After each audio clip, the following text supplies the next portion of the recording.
Welcome to Driving for Dollars Mastery, the best, fastest, and easiest way to find and turn wholesale properties for huge profits. We'll provide you with the tried and true strategies that are guaranteed to help you build your own business by recognizing distressed properties, all from the comfort of your own vehicle. So buckle up and let's get ready to ride with your host, Zack Boothe.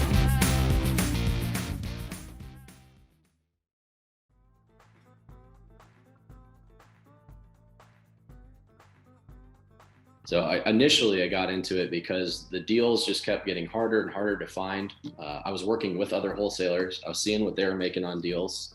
It was tough to find a deal that worked. Sometimes we were leaving a little bit of money left in the BRRRR, so we weren't always recycling all the money. And it just got to a point where I was like, you know what, I know how to do this, and somewhat. And I was like, I'm going to take someone's class who knows what they're doing, and I need a little bit of framework just to spell everything out. So that's how I landed at your course, which was amazingly put together. And then at that point, one of the deals we got last year, the last one we got was from your course. So started driving for dollars, started mailing, started taking the phone calls, and finally landed a tiny deal, but it was a BRRRR and it worked. So I love it, man. So you're going along, you're finding deals, things are good because the market's better, right, than it is now for a buyer, right? It's more of a buyer's market. You have more opportunities. Same thing with my story. 2012, banks are unloading foreclosures. You can pick up properties at massive discounts in comparison to what they could rent for. It's very easy to do the house hacking style, right? Just the one side of my duplex was paying for the mortgage and then some. I bought that duplex for $60,000 and I sold it for $240,000 5 years later, right? So prices on houses is inflated outrageously over the last handful of years. And so if you're wanting to house hack, you got to find a good deal first, right? So you had the same issue that I had and many people all across the country is deals are drying up on the MLS. Deals in the generic marketplace, you just can't find much of a deal, whether you're trying to flip it or wholesale it or house hack or whatever strategy, you got to start with a discounted property. So I love that you identified your problem and you went out and found someone that could help you solve that problem. And you learned about real estate wholesaling, where the whole point of wholesaling is you find off-market discounted properties, and you can then just find another investor to take the opportunity off your hand and pay you a large assignment fee, which I'm sure is semi-attractive to you, but ultimately you wanted to build passive income and build wealth and, long-term generational wealth, which is where I was at as well, why I got into wholesaling. That's just one of the perks. You can keep the best and wholesale the rest, right?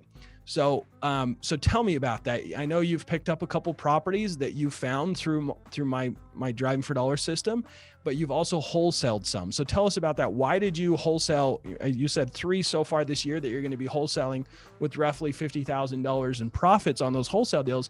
Why wholesale those versus keep them as rentals? Initially, again, we were looking to pick them up, but then we got a property that was in North Omaha, which is not the best area to be holding properties in. And we weren't even driving for dollars in that area. We were actually came from a letter that he said, well, I have a rental here. I'd be willing to selling it. So we went into it and we said, hey, we'll get under contract. We got under contract for a good price. We then said, we're not going to buy it, but you know what? Let's try wholesaling it. And it worked. It worked great. We made $18,500 on that deal. And that really flipped the script, because then it was okay, we can do this anywhere and we can pick the ones we want to buy. We can also wholesale the ones we don't want to buy. And then since then, we actually did pick one up in a pretty good area that we'll close on next week, but it was an older house. And we said, now we're starting to get a little picky. Say, hey, it's an older house. We can probably pick up a better, newer one. And so we're just going to take the assignment fee on it and keep moving. And so the flexibility that wholesaling gives you, as well as just the better and better deals that you get to do when you can get direct to seller is immense. So that is the reason why. Beautiful. No, I love that. It's so interesting to me how many times I come across experienced and seasoned investors. They're like, no, I only flip houses. No, I only do buy and hold investing. And it's like, what happens if you get a lead that doesn't make sense for you, but they're really motivated to sell? Well, I just refer it to my agent. It's like, oh my goodness, dude. Like, It's like, what are you doing? Like, have some cash buyers in your back pocket, right? Build that cash buyers list and squeeze some money out of those leads. You paid for them. You might as well make some money on them.